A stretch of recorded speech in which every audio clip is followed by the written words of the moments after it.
All right, welcome. In today's explainer, we're going to completely ignore the normal headlines. Instead, we're diving headfirst into some of the weirdest, most baffling, and honestly, just hilarious stories from all over the world. Let's get right into it. So, let me ask you something. What if you set your alarm to your absolute favorite wake-up song, only to realize that song was secretly working against you? Sounds like something out of a weird dream, right? Well, for one person, this was their very real, very frustrating morning reality. So there's this user on Reddit who was just about losing their mind. For months, the alarm on their Google Pixel phone was a total mystery. Some days it just wouldn't go off at all. Other days it would go off and then immediately shut itself down. There was no rhyme or reason until one day that happened to wake up 5 minutes early and caught the culprit red-handed. Okay, so here's how all the puzzle pieces snap together. The user had their alarm hooked up to a Spotify playlist that was always on shuffle.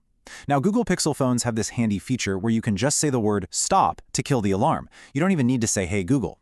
So on this particular morning, the song that shuffled up was Where's My Mind by the Pixies. And how does that incredible song start? With a very clean, very clear voice singing, ooh, stop.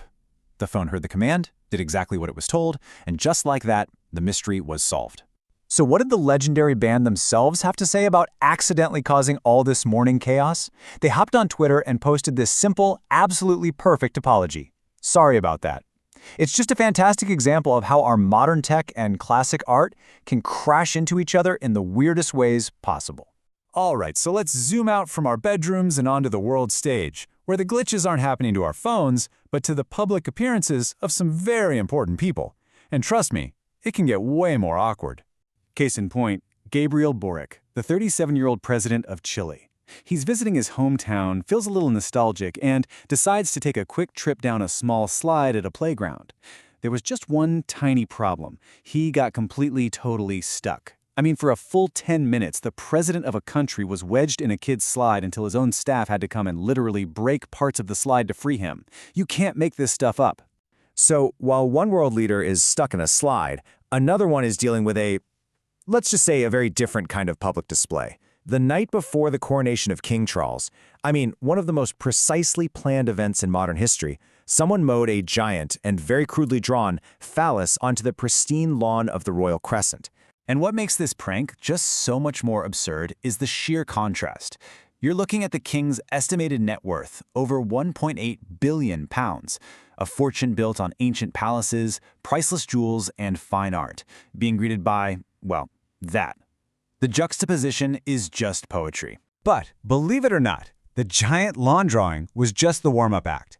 The televised coronation itself turned into a massive breeding ground for some of the wildest conspiracy theories I think I've ever heard.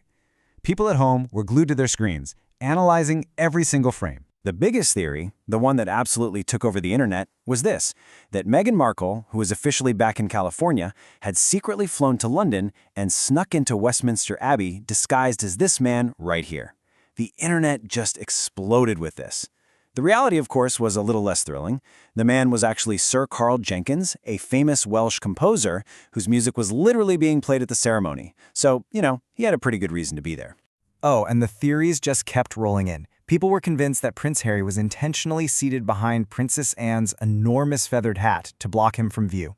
Others claimed that two women standing near Queen Camilla were actually clones. They turned out to be her sister and a close friend. And then, to top it all off, a mysterious robed figure was seen walking in the background and was immediately nicknamed the Grim Reaper, making a special appearance at the coronation. All right, let's leave the royals behind and shift gears into the world of crime. But don't worry, we're not talking about anything too scary here. These are the kinds of crimes that are much more likely to make you scratch your head than lock your doors. So our first stop is Peru. Picture this. Middle of the night, 3 thieves break into a shoe store. They use a tricycle, yes, a tricycle, to haul away box after box of brand new sneakers. By all accounts, it was a major, successful heist. And they really got away with a lot. The store owner calculated the total value of the stolen shoes at over $13,000 US. That's a pretty good night's work for a couple of guys on a tricycle, right? Well, not quite, because here is the one tiny, crucial detail that turns this whole thing from a crime story into a punchline. The thieves stole over 200 sneakers, but every single one of them was for the right foot. Good luck trying to sell that on the black market. As funny as that is, our next story takes a sharp turn from the comical to the genuinely creepy.